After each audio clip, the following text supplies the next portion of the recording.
Ms. Atchison. Mr. Bray is excused tonight. Mrs. Grimmer. Here. Mr. Conley. Here.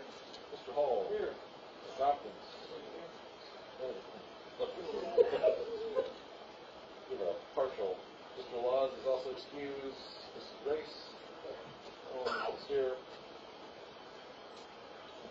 Mr. Johnson, our city planner. Mr. Womack, city manager. And the clerk. Minutes from our October 3rd meeting. There's one slight change. Back up you. Yep. Item 9, the motion part 3, as presented will be struck. It wasn't making sense. Any problems with that change? We're moving the words as presented.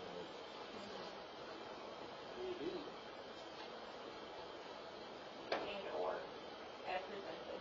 So read, recommend the approval of landscape and sign regulations as may be amended by the city council and then later approved administratively by the zoning administrator. That's how it will be. Should it be as may be amended? Oh, yeah, correct. It doesn't make sense to have as presented and then the changes and then this. We didn't approve it as presented. All right. So anybody else see anything that was the motion to approve with that change? Second. Any other discussion on those minutes from October 3rd? All in favor, aye. Aye. All opposed, no. Motion carries. Our agenda for this evening. Motion to approve that. So moved. Second. Any discussion, changes? All in favor of approving that agenda? Aye. Aye. All opposed, no. Motion carries. Public comments. This is your big opportunity. Step up to the podium and talk to us if you'd like.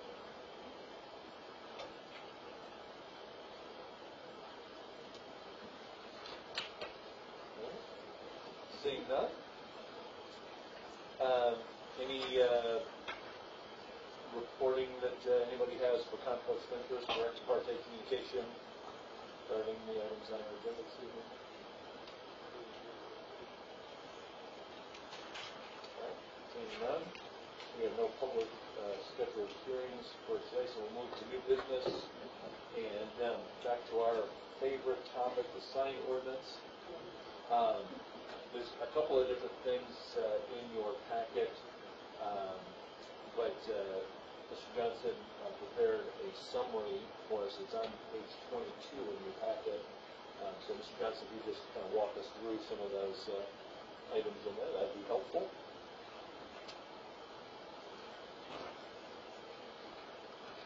Okay, I'm glad to know that this is your favorite topic. On goes on top. Right. Is it on top? Certain buttons here.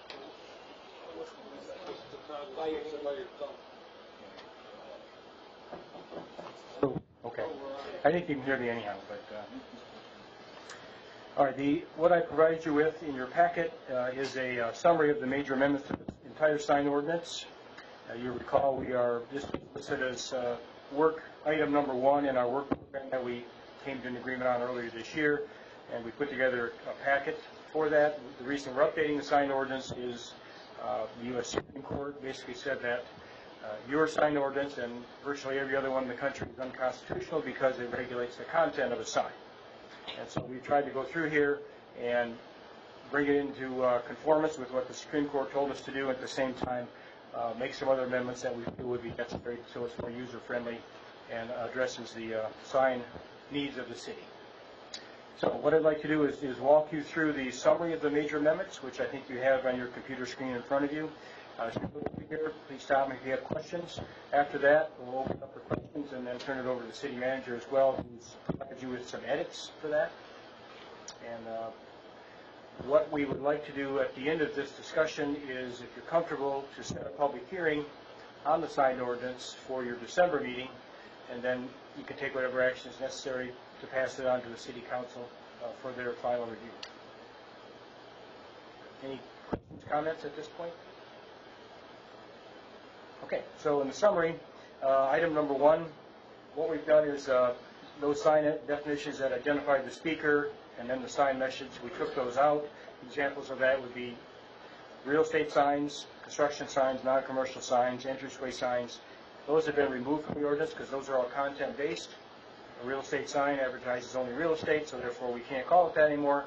We can only call it a sign. So the way to allow those signs to continue is there's 2 ways to do that. One is we are going to allow signs that are 4 square feet or less to be permitted in all zoning districts without a permit. There are a number of signs in your ordinance right now that don't need a permit, but they vary by size, and they regulate things like help wanted signs or directory signs, warning signs, memorial signs. Those are the kinds of signs that are in your ordinance right now, 8 to 4 square feet in size. So at our last meeting, we agreed that we would pick 4 square feet as the size that you can just put it out there. There are some very minor regulations in terms of keeping it out of the right-of-way, so many signs per lineal feet if you're in a commercial zone, and that sort of thing. But by and large, you don't need a permit for those. So that's the other way to regulate temporary signs would be 2 ways. You could require a permit if they're over 20 square feet, for instance. The largest temporary sign you allow right now is 24 square feet. So a temporary sign in your ordinance is a sign that's by its nature temporary. So it's not going to be up forever. So how do you regulate that if it's above the 4 square feet threshold? One way is to require a permit if it's over 20 square feet, for instance. The other way is to do it the way your ordinance says right now, and that is you can have 1 temporary sign per parcel, and that's limited in display to 60 days within any 120-day period. That really should come out of there, because all these temporary signs that are out there now, and real estate signs is probably the biggest one, that put a time limit on that, they could be up there for 2 years, could be up there for 6 months. So I think Mr. Womack had a suggestion on how to do that in his edits, which I can be glad to discuss that at the time when it comes up. But the way I proposed it is basically to allow temporary signs, which by their nature are temporary. They can stay up until whatever reason they put it up is over. And the zoning administrator can enforce that if they believe that it's going on longer than it should. For instance, if the American Legion has a fish fry on April the 7th, and on May 20th the sign is still up, well, I think the zoning administrator can say it's time to take that sign down. Political signs are a little bit different. Special event signs, they usually have a date. The problem with some of these temporary signs would be the perpetual sale that some businesses tend to have, and that's kind of problematic. Again, whether the zoning administrator feels that that sign has been up there way too long and it's kind of taken on a permanent sort of a sign, and if they keep track of that, they can go in and talk to the business owner and say, it's now a permanent sign, you can't have more than 1 permanent sign, so take one of those down. Take the ground sign down, or the one that's stuck in the ground, because that's been up there for 4 months. So take it out. So there is a way to enforce it, it just takes a little more monitoring. But again, to put a time limit on it is very difficult, because as soon as you put a time limit on any temporary sign, there's going to be some, like real estate signs, for instance, that you simply don't want to regulate. How do we get around that? Just the way I said, you just say that they can be up as long for the duration of the event. And real estate signs, by and large, are going to come down once that house is sold or that business is sold. The realtor's going to take that and move it somewhere else. So it's somewhat self-regulating in that regard. So that's probably one of the biggest changes that you're going to have to get used to here in order to be constitutional, I guess. Number 2 on that list, we've added a number of definitions: banner signs, flag signs, government signs, and we've revised some directional signs and ground signs. We've removed a number of regulations for various types of signs: construction signs, employment signs. All that stuff had to come out because, again, you're regulating content, and there were specific regulations for those types of signs, so we took that out. Number 4, I pretty much talked about that. And then number 5, you have some regulations for digital or electronic reader board signs. We tried to bring that up into some contemporary standards and be more thorough with that, give you a little bit more regulatory authority over those digital signs. Number 6, for emergency personnel, we put a requirement in there that all signs identifying a building or specific use will be required to display the address number of the property in which the building or use is located. You had some language in there now that allowed them to do that, and you regulated the size, but it didn't require it. So we added that in there as a requirement. Billboards, which are only allowed in your HC, Highway Commercial District, I'm suggesting or recommending that those regulations just come out of your ordinance. Billboards, by your definition, are defined as a sign that advertises a service or a use that's not provided on the premises where the sign is. So a billboard basically is a content regulating type of sign, so we're taking that out of there. Because now I can put a sign up, or anybody, Gary could put a sign up on his building advertising, any store out there at the expressway. Because we're not regulating the content. So that's an off-premise sign, but as long as you meet the size and the number and the placement, we don't care as a city what you put on that sign. So we're not regulating off-premise signs anymore, so there's no reason to have any billboard regulations. Number 8, currently you have a table of dimensional standards and regulations in your ordinance. I'm suggesting you take that out and reformat it so that sign requirements are listed by zoning district, and we've added to that or moved things around so that there's a section called additional sign standards in your ordinance that regulates things like digital signs or projecting or canopy signs or sandwich board signs. We've taken that out of that section and put it in a particular zoning district. So we would suggest getting rid of the table, and on a personal note, I don't like tables. So that's one reason I took it out, but it's also, I think it's easier to add to it over the course of time. It's easier to regulate it by zoning district per section to add things, and you'll notice that in the edited version that Mr. Womack gave you, he added regulations for pole signs. Well, it's much easier to add that in the format that I've given you than in the table version. Because then you got to put a footnote, and then it's hard to follow the footnote, and if it gets typed wrong, you'll never find it. So I think it's easier to regulate signs by zoning district. It's easier to add to than simply having a table. I tried my best to stick the number and size of signs currently allowed by the table are unchanged. We kept that in there because we're really just trying to comply with the Supreme Court decision as best we can. If you're comfortable with those sizes, then we just left them unchanged. Number 10, we did add a provision that wall signs are now permitted in residential zones for non-residential uses that might want or need a wall sign. Some of those would be churches, community centers, or municipal buildings or trade schools. Those are allowed by special use in residential zones. So if a church comes in and wants to build a brand new church, they need a special use permit. In granting the special use permit, you would also grant the wall sign as part of that special use permit. The reason we do that, separate that out, is if you allowed all uses in the residential zones to have a wall sign, then anybody could have a wall sign in their house. That's equal to 10% of the wall. So we didn't want to open that door, although it's open right now. I think we took that out of there, but yeah, we did. So we just allowed wall signs for those uses that require special use permits that are not houses in residential zones.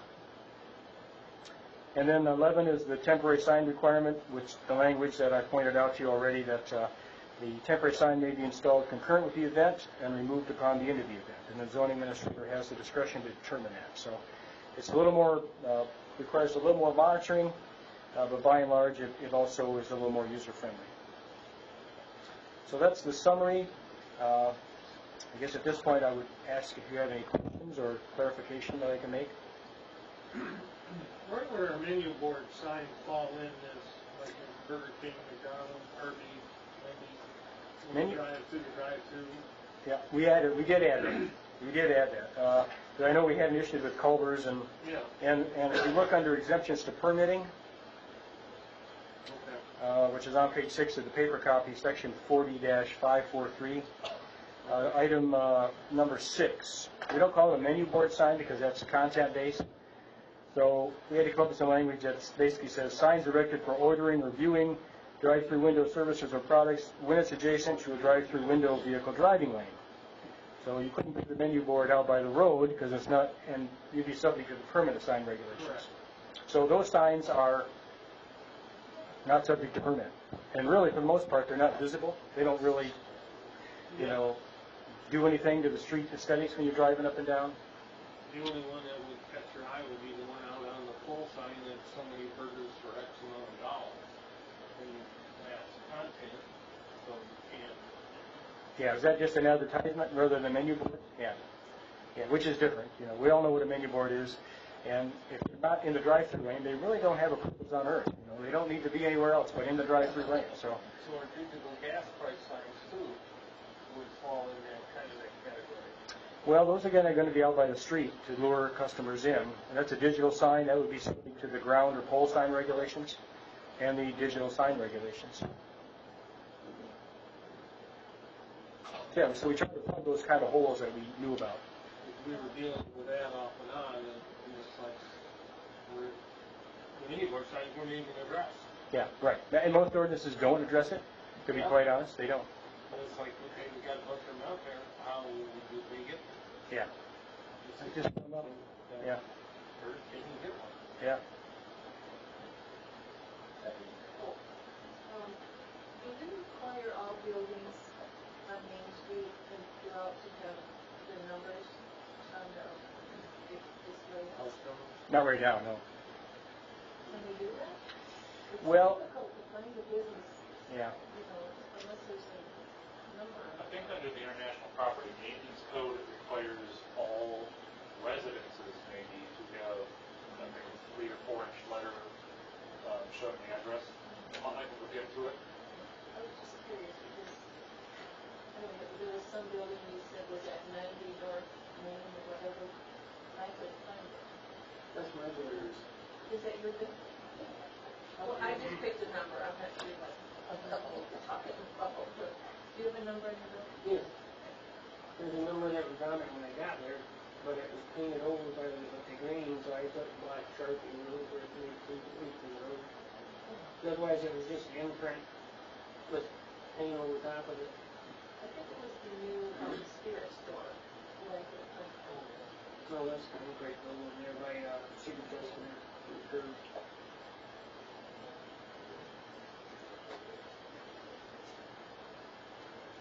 Any other questions, Mr. Johnson? Is this on any of the proposed language that we're asking questions right now? Oh, Yeah. okay. Yes, Yeah, and then we'll have Mr. Womack walk us through some of the suggestions that he had as well. Oh, well, I wait for that. Okay. Well, I'll turn it over to Mr. Womack. Okay. For what it's worth, I thought this was a very well-written amendment. I think it'll make it a lot easier to understand and apply. Most of the changes I had were, I want to make some of these signs bigger, and make it a little bit easier for businesses to apply these standards and be more business friendly. So, if I can just walk you through some of the changes I made, and you can let me know whether you like the changes or not, if you want to make another suggestion. On page 29, under number 1, so this is section 40-543, exemptions to permitting. Mr. Johnson had shall not exceed 1 sign for every 10 feet of lineal road frontage. I changed that to 50. My concern is if we have a business with 100 feet of road frontage, under 10 foot, they can now have 10 signs out. I think that might get into the, sorry, what was the old barber advertising? Barbasol? Yeah, Barbasol. Or Burnishing. Okay, well, the one where you got 10 signs right in a row advertising the same product, and I'm just a little worried about that. If we increase it to 50, that might limit them to maybe 2 or 3 signs. But if you do that, then you're regulating all temporary signs? to that many, on that, Yeah. that footage? And of course, from the city's perspective, we don't necessarily like temporary signs, because they're not usually built to the same standard as a permanent sign. They're often very flimsy material, and they're, designed for temporary use. So, from the city's perspective, we'd like to limit the number of temporary signs. So allowing, 100 temporary signs is not in the city's interest. I guess I was thinking of political signs. Political signs, I think, are exempted. Oh, They're considered temporary sign. If they're 4 square feet or under, they are exempted. If they're over that, then it's a matter of, by what zoning district they're in, how big it can be, and then you decide as a zoning administrator when they have to come down, when the event is over. They have to be on private property. Well, yeah, obviously you can't put it on public property. Correct. Ms. Bremer, are you suggesting we add an exemption for political signs? Because, That's content-based, we can't do that. But thank you. well, for what it's worth, I have no intent of going out and tearing down political signs. Question. When we're talking linear feet, we're just talking about 50-foot long? Yeah.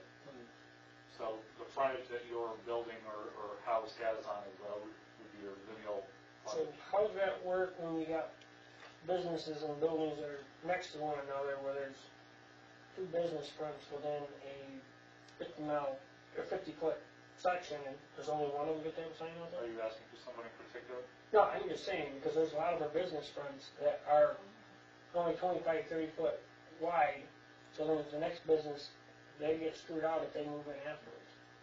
Well, I think under the standard it would be 1 sign for 50 feet.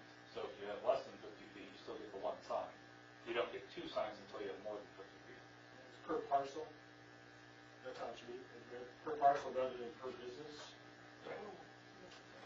So now when you start talking parcel, like, we'll use my business, I know that's what he was referring to, my building, there's a suite A and there's a suite B on ground level, and there's a suite C and D on the upper stairs level. Now that, there, are you gonna limit to only one place being able to have a sign out in front of that, or would each separate unit, each separate business be able to have a sign out there? Well, it's per parcel, so if the parcel's only allowed 1, then it depends who gets it out there first. And this is also exemptions to permitting. You'd still be able to have a business sign, like a wall sign, Right. or, ground sign, whatever the other ordinances are. This is specifically to something that's not going to be permitted by the city. So they'd still be able to have sandwich board signs out there. Yeah. Now, the feedback on it, most of the front lots are 66 feet, and your minimum is 50, so technically they would be able to have 2 signs because it was over the 50 foot. I guess that's open to interpretation, but yeah, I'd probably allow 2. You get 1 sign for the first 50 feet, and then a The second 10 sign foot. for more than over. The person with a 10 foot would get a sign also. If that's how you're going to I apply could it, see it come up, and we that's should why probably, I asked. we should probably say that, because the next city manager may not have the same attitude. Well, I should ask, is that how this council or this commission would like that to be interpreted? Right. Makes sense to me.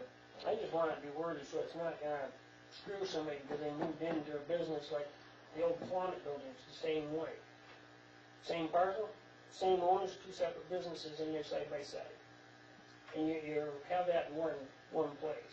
Okay, but that's a separate issue from what we're talking about right now. The question we're asking is, the 50 foot, do we want to allow 2 signs past 50 foot, up to 100 foot, and then it's 3 signs past 100 foot? Well, the first 50 foot would get a sign. Let's say the parcel is 66 feet, so he has 66 foot frontage. The 50 foot, he gets 1 sign. So he has 10 foot there, or 16 feet there. Is he eligible for another sign? And that's the question I'm asking. How does this board want me to proceed? I mean, more For every section of 50 feet. But does it have to be a full section of 50, or any portion thereof? I think what I'd say any portion of. The reason I asked is for clarification, because it could come up, and then like, okay. Sure. I'm always happy to for clarification. Well, further, yeah. Now, does this board want to stick with the 10 that was suggested by Mr. Johnson, the 50 I've suggested, or some other distance?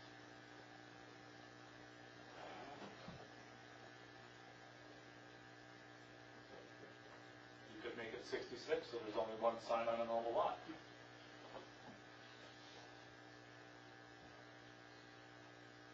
Does anyone want to?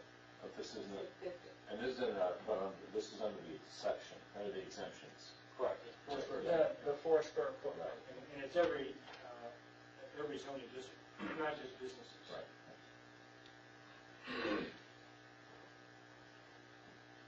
I think 50 foot, I do. Because it would allow a 66-foot frontage to have 2 signs if they wanted to. Like for a garage sale or a political sign, and that they would still be under the restrictions of when it's over, it's over. Get rid of them. A 30 foot would do that too. A 10 foot, you wouldn't be able to read the signs between each other, but a 30 foot you could. I was about to ask if you happen to know what this little distance is, because I'm trying to imagine, we know how big a 4 square foot sign is approximately, we discussed that in a meeting a couple minutes ago. If you'd like, I can get a tape measure. I don't need that level of specificity, I'm just trying to envision, I can see a pretty long stretch here, and I was just trying to, I'll be back in 2 seconds. 30, I don't mean to stretch this meeting out forever or something like this, that's why I was. No, it's 30 feet, what'd you say? or 40 feet. 40 feet, oh, you're counting the house first. Yeah, so 10, 40 feet within. 40 feet, this is 40 foot, approximately 40 feet long. So if you took it out the door there, you Yeah. could get to 50. So you can pretty well imagine what a, if you were, from my perspective, I can see better down the Yeah. way than most, but imagining what 50 feet would look like relative to a sign. It's Yeah. difficult to visualize. Yeah, well, you know. Let the minister try to measure the room. Slide just take a big one. See how close my numbers are. 40 feet. This is 30 feet right here. Yeah, I think you got it. Jerry estimated this is a lot of 40 foot. Don't tell my DPW I just destroyed this thing.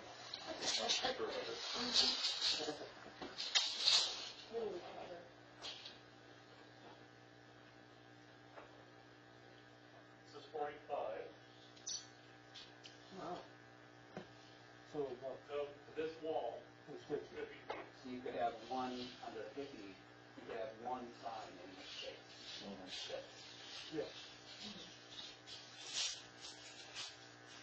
Actually, you could, and then after that, you After have that, one you could more. have a second one if you had more space, yeah. Yeah, another 16 feet. Right. You could have printable signs. Put it like that. I haven't formulated my opinion on it one way or another, I'm just trying to visualize it, because we can throw numbers out, but if I can actually see it, well, that's relatively sparse. If you're talking about 50 feet, I could go for 30, I'd split the difference, but it doesn't, I can go with it. Being a business owner, I'd be more suffice with 30, because like a small business Saturday type thing where you're trying to, because they're, you don't need a permit for the small 4 foot by 4 foot signs. If you go 33, what's the difference? There you No, It'd be 2 per 66 lot lot. business, then we wouldn't have 3 in front of business, which could be cluttered. go. Oh, I see, yeah. Because when you get to the closer to the 10 foot, that's where you're on top of one another, you're not reading in between each sign of the different.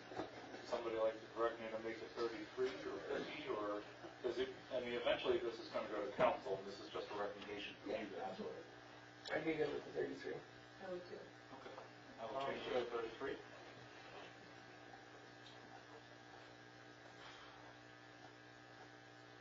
I did add a number 9 in that section to exempt all governmental or municipal signs being installed for governmental or municipal purposes. I'd like to think I've been trusted to, put up a parking sign here and there, regardless of the size and distance. If I hear no objections, I'll leave it at that.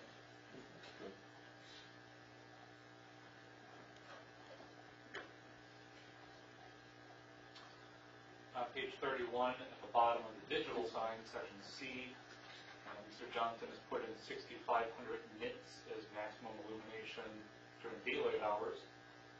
Had to do quite a bit of research on this one. Found out 6,500 nits is the brightness of the sun. It's literally the brightness of the sun. So I halved that number to 3,000 nits. I did try to find a good YouTube video to show you what it looks like. There aren't any, unfortunately. But 3,000 nits are visible during the daytime. Of course, you guys can make it any number. I've seen 5,000, I've seen 3,000, I've seen 1,000.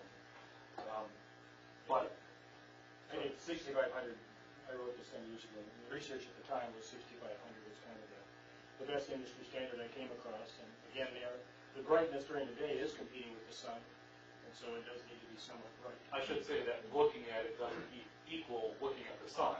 It's just the equivalent brightness level.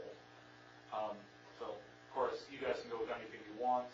You can do some independent research. I just suggested 3,000 as an appropriate measure. Is that a standard? Did you find that in a... I found every number between 1,000 and 6,500. Here's what the brightness of the regular traffic signal was. Couldn't find, there's actually not a whole lot of information. NITS is not, it's a relatively new standard for measuring light. Again, I spent over an hour looking at this stuff, and there's just not a whole lot to it. Most of it is in the difference between the light and the background light, and it's actually a pretty complicated standard. 325 is appropriate. Basically, everybody agrees that 300 is perfectly fine. But I guess the overall question for us is whether we want to allow digital signs, whether the districts are appropriate, B1, B3, HC, industrial. The gas station down on the corner, they're in a B2 district, that's not permitted. They did want a digital sign. It's the coming thing. Everyone's going digital for energy conservation and illumination and all the above. Actually, I should say, I was contacted, I don't have an application for this, but I was contacted by another business in the B2 district off Main Street that wanted a digital sign as well. So, I don't know if you guys wanted to add the B2 district. Of course, now you have all businesses up and down Main Street thinking about digital signs. Some of them have them already with the open sign. I think that's exempted in window sign or That's a something. window sign. When you talk about digital signs, are you talking like the one at the American Legion? That I don't think would be permitted under this, or, there are prohibitions against flashing, blinking, scrolling, alternating, etc., etc. Although it appears we've removed the one color only, which is what was in the former one. I'm not correct about that. I guess I don't see the problem with that sign. So with this standard, you have a multicolored sign, but it wouldn't be able to be one of those kind of TV screen types where they're showing movies. This would still be more like a gas station sign or a singular, message. It has to stay up for, I think, 10 seconds under this. So, yeah, they wouldn't be showing movies on it. But I just wanted to put that in front of you guys to think about. Obviously, this is not the final, but if you have a recommendation for council about what you'd like to see changed or whether that's appropriate the way it's written. Where did Mr. Johnson get the 6,500 then? Is that something you're familiar with? Well, again, that was research I did. This was a couple years ago. I was researching it just like Michael was. And again, it's kind of across the board, but this was the best industry standard I found at the time. So I think, if 3,000 is an industry standard today, then I'm not lighting up to it. I'm certainly willing to go with that. For what it's worth, there is language, I think, in here that says you can't have a solid white background. Yes. That was actually one of the big concerns about the level of brightness. Because if you get a color green or something at 6,500 nits, I don't think that's a problem. But when you have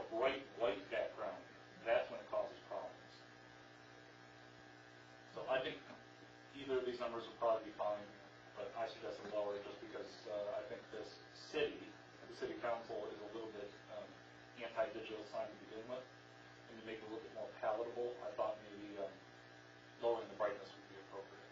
Only part of it. Well, and of course, if you guys don't want to make a recommendation, I'll make my recommendation to city council, and then we can discuss it at the city council level. I did add some language under further on in C, the zoning administrator shall have final determination whether a digital sign impairs vision or is too distracting to motor vehicle drivers. I don't want to be standing in the middle of the road arguing with some business owner about whether they're blinding drivers or not. Also in D, I changed it from 6 to 10. Either is fine. If you guys want to make a recommendation, one way or the other to make it. That 10 sounds really loud. It doesn't do this quick flip all the time for the distraction. I'm a little slow, so I need more time to read it. And there's a lot of studies out there about distance and speed and reading time. Yeah, I had a fun week. Under K, all digital signs shall be placed and lit in such a way as to minimize impact on residential homes. I added this specifically because of the businesses who want to put digital signs here in the B2 district. And also, I think the MU district might be one of these. It's similar to the lighting we have, the lighting requirements we have for all businesses. You just don't want to be having a bright light shining in somebody's house.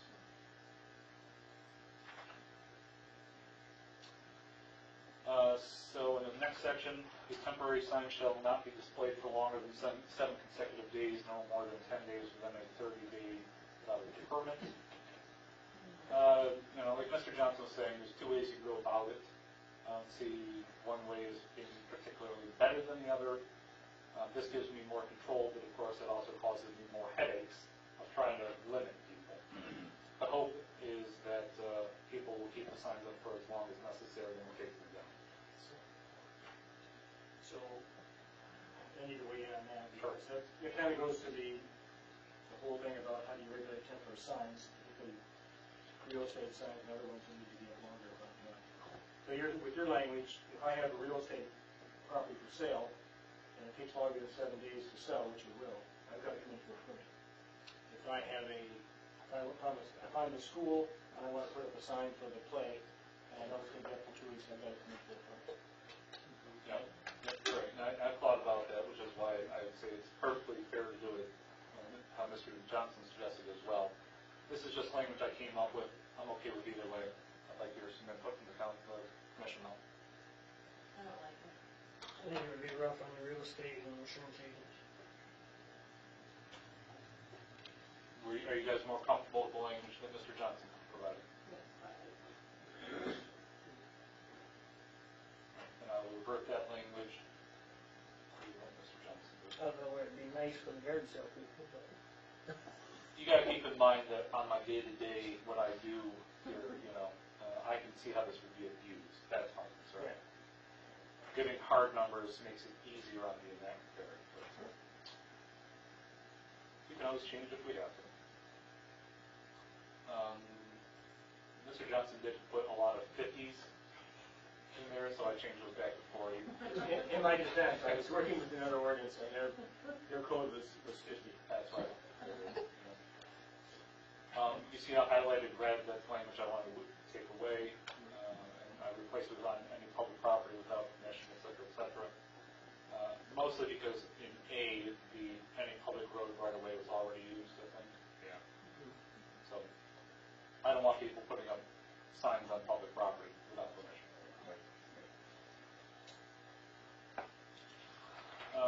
Going down to page 33, you'll see letter I, all temporary signs must be marked in such a way as to identify the owner.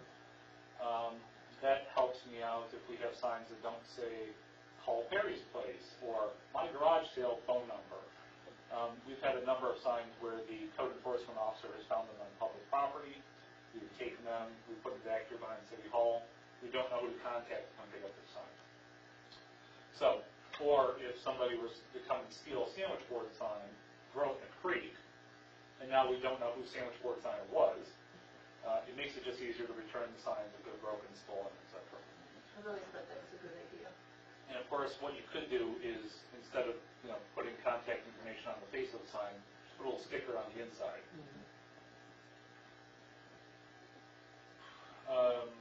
Down at the bottom of that page, I changed it from 14 to 12 square feet, and that was to match up with the no single sign shall exceed 6 square feet.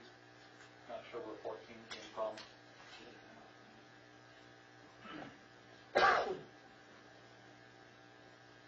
I removed public park from additional signs, mostly because I added language previously where government is exempt for governmental purposes.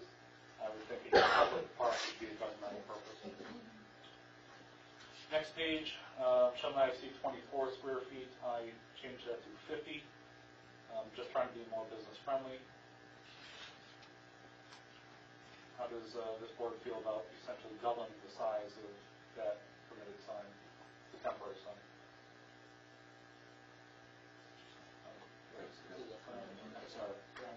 Sorry, ground sign, permanent sign in the RO district. It's kind of an entrance sign.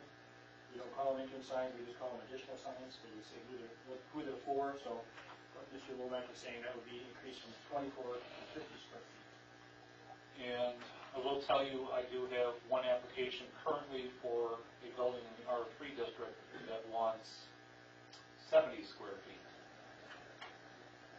So they're currently permitted 24 feet. I'm suggesting maybe 50 square feet, and we have one request for 70 square feet.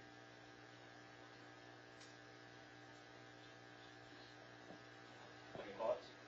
Would it depend on where it was located?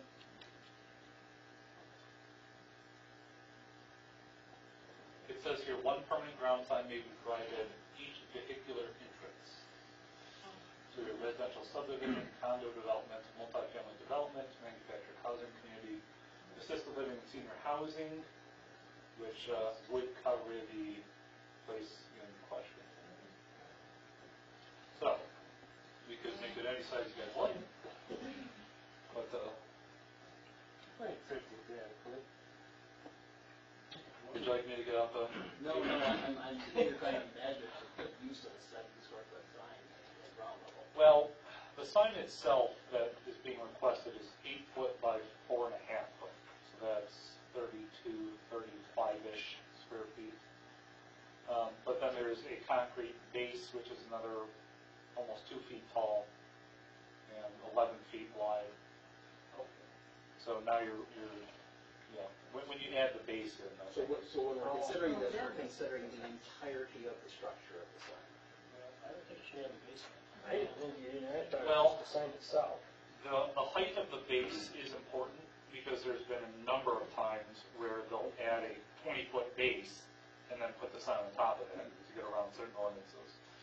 So I think there is language in here that requires that the height of the sign be measured from the ground level, or if there's a berm, from the ground level next to where the berm is, because we don't want people to be able to abuse that part. Well, it's a clear vision issue also, I would think. Yeah, there would be a clear vision issue. I think it would still have to be 10 feet off from the property line. But this is running us in one of these particular places. 8 by 4.5 doesn't seem to be all that large. Now, this is keep in mind, this is an entranceway sign, it has to be placed next to the entrance. They also get a ground sign. You know, that can be up to, depending on what zone they're in, it can be up to 72 square feet, or if it's in a residential zone, it can be, again, 24 square feet for in a residential zone for a church or something like that, so. And they're allowed for variances on special accounts, right? They can request a variance, but variances are very difficult to get purposely. I mean, just saying, it is an option, so, like, if they wanted the 70 foot, for some reason, the 50 foot wasn't enough. Well, let me just look real quick at the ground sign. What would the ground sign be in our street district? 24 square feet. Okay, so, and maybe that was my confusion, that I was confusing ground sign with additional sign. But I personally think that 24 square feet is too small for, you know, the biggest sign permitted at a business like that. So we may want to permit at least one larger sign on a business in an R3 district like that. R3 is out there on Solon, right, 133? Well, there is one parcel that requested to be R3 out there, yes. Is it, Better increase that size, the ground Ground size, size. 50, and they keep the entranceway 24, which is, Yeah. despite the driveway, then it serves more of a directional function. Yeah, I agree with you. I'm now realizing that was my error. I didn't intend that. So if it's okay with you guys, I will keep the additional signs at 24 square feet. And if we want, we can change round sign to up to 50 square feet, or whatever number you'd like. you moved it from 72 to 100. Okay, well, I guess we'll get there when we get there, huh? No, that's for the B1, B2, B3, CMU. Oh, okay. Mixed use and all that. Yep, so as we're moving on, the ground signs, I increased from 72 to 100 square feet per ground sign, and maximum height from 6 to 10 feet. How do you guys feel about that? I think it'll give some of the business owners, especially newer ones coming in, that we're trying to work with them versus shafting. Well, and that is the major component of why I made most of these changes, because I want to be more business friendly. But, you know, you guys are the policy. Signs are always interesting topic on site plans and all that, so, I mean, it's a benchmark, we can go from there. You guys think that's too big, just big enough? Needs to be bigger?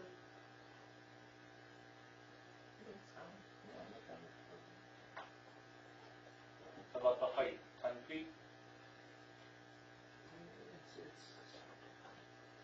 You know, should that be inclusive of the base or separate from the base? Because then you get into a whole issue of how tall can the base be. I would think you're 10 feet total height. You know, that's the maximum height for the sign, including the base.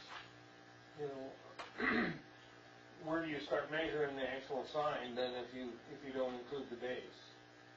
You know, how tall can they go? Yeah. Which has been done in the past to get around sidewalk. When you go down into Florida and then these huge 30-foot tall signs. Yeah, as a matter of fact, we do have one that has about a 14-foot base on it, and then a 6-foot sign on top of that. Yeah. That's what they like. You know, and my thought is like, in certain districts it could fit, but in certain districts it won't fit. So you have to do a one-fits-all fit. Well, the height not exceeding 10 feet is kind of needed, because if you're gonna do 100 square foot, if somebody did a 10 by 10 foot sign, you'd have to put it in the ground in order to make it not any higher than 10 foot, so. What it was, it used to be 6 is what I'm saying, 6 going to 10. It can be longer, 12, 15 feet long, and only 3, 4 feet, 5 feet tall. You know,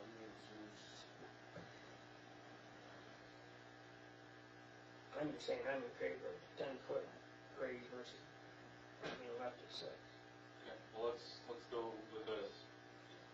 Who's in favor of 100 feet, and who's in favor of 72? Okay.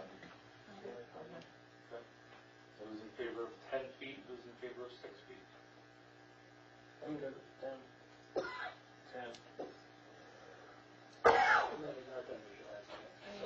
By Sawyers, and I will wait on one second, and then like, 10 feet is forest. well, I can see, I know what 10 feet is, I'm trying to imagine the business, the property, the 10 feet in front of it, and that's what I'm trying, Well, and I don't have any measurements of the ground signs out there on 17 Mile, but I'd imagine they're almost all higher than 6 foot. Well, 8 foot is what this room is right here. Yeah.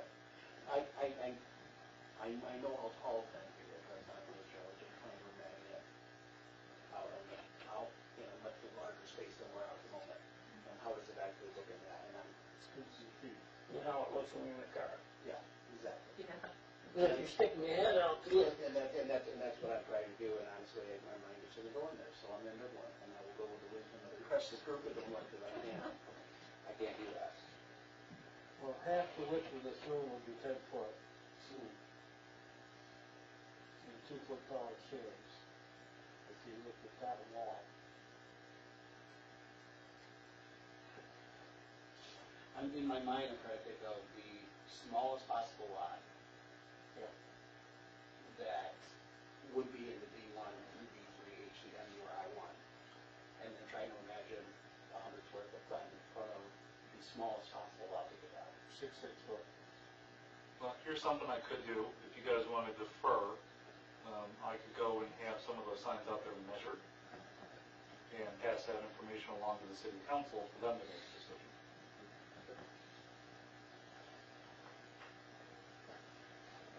sure, make your wife makes a decision. You know, even if, I speak to some other people. That's so.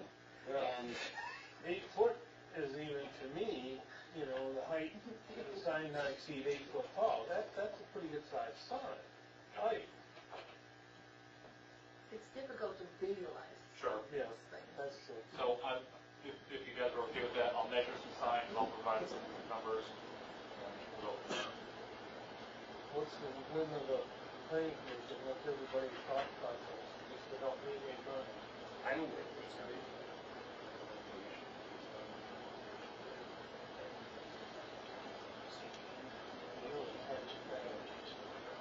So, we could, of course, bring these back to you again at another meeting, if you'd like, or you can make a recommendation today, based on what we're talking about, to the city council.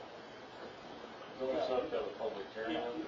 You'll see at the public hearing, so you might have to get that information on the height and that's then review. And then you can decide. Just to give you a heads up while we're talking about it.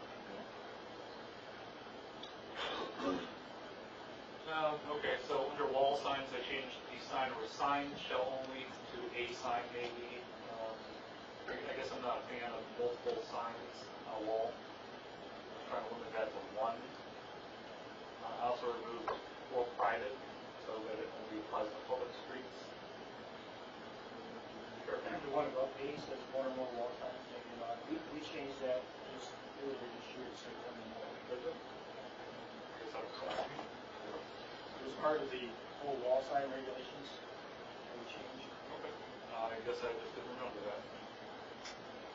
So unless I hear objection, I will go back to what Mr. Johnson did. It's in the current ordinance. It's, under A, it's changed the wall signs back in July or August.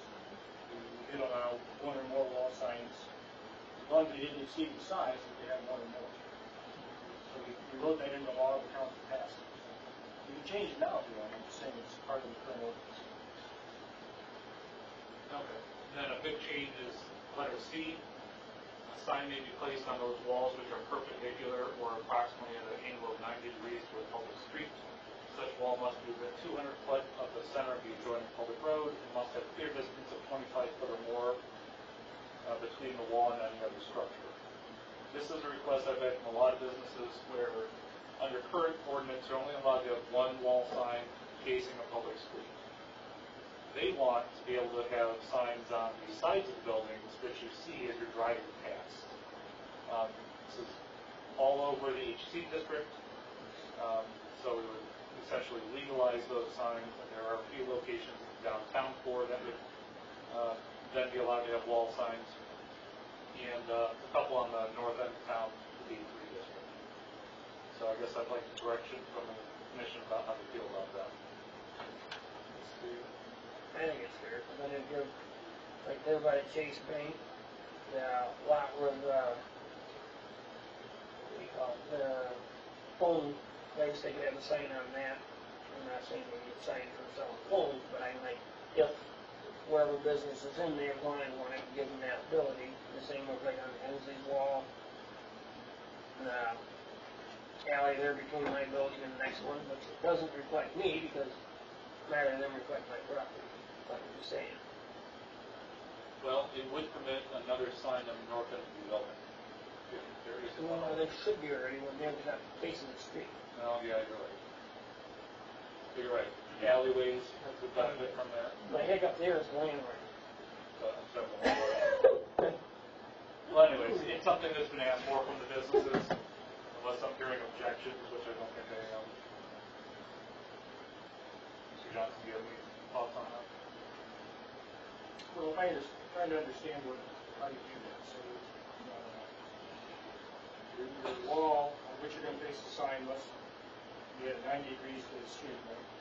Yeah. That's correct. And then, then how does it work otherwise? So,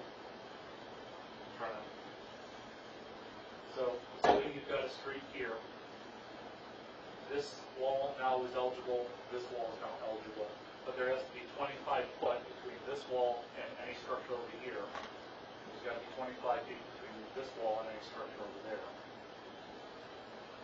Does that answer your question? So if the street's out here, Yeah. and it faces the street, this sign doesn't face the street. Yeah, it's at a 90-degree angle to the street. Does that make sense, everybody? That makes sense. Yep. I understood that. I got an E in geometry, I got an E in, calculus. I just like to about that. Sure. Is the 25 feet, it has to be available in order for that sign to be there? Do the 25 feet have to be owned by the person putting the sign up? Or if it's a vacant lot, it's next to, it's allowed 25 feet? Yeah, I don't see why you'd have to have ownership over it. Are you fearful that a building could then go up and Yes, that's what I was going to say. it would become a non-conforming sign at that point? Yes. The point is to give passers-by enough time to visualize and see the sign. So I understand your point, but I don't think that's going to be a common occurrence. I don't think so either. I just glad it's clear. Sure.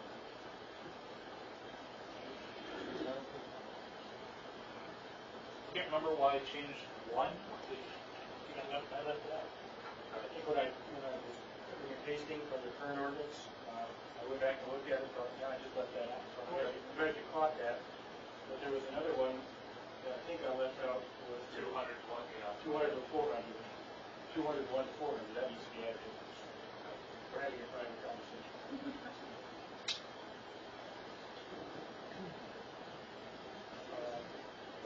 Number one should stay in there, but after number one, we need to add in there another type of sign that's between 201 and 400 linear feet. This would mirror the language we passed in July. Right. So I left the part out, Mike added it in, and another part I left out. So, And part of what this is. yeah, but we'll fix it. All right. Change a couple 50s to 40s. Sandwich board signs, number 5. I want to remove the HC district. I don't think it's appropriate to have sandwich board signs out there. Part of the sandwich board sign is you're walking down the street, cars are going 25 miles per hour. Out in that district, cars are doing 40, 50, and those buildings are 100 feet off the road, and they've got pole signs. So, if everyone's okay with that, I'll remove HC district. Just add a comment on that I work in other communities where that's come up, and some planning commission I work with allow them, unlike strip centers, strip malls, where you have multiple buildings, barbershop, tattoo parlor, Jimmy John's, and they do put out sandwich boards just on the sidewalk in front of their buildings. And so, while it's not meant to be seen from the street, it is meant to be seen from the parking lot. I'm deciding which restaurant to go to. I can see the Jimmy John's has a sale today because they had a sandwich board out there. So there is a use for them out in the more suburban shopping districts if you put it right in front of the building. And the sandwich board signs do make allowance for that because it says it has to be so close to the entrance. So. Yeah, I guess with that, especially with D, it can't be more than 10 feet from the entrance of the business. I guess it could be appropriate.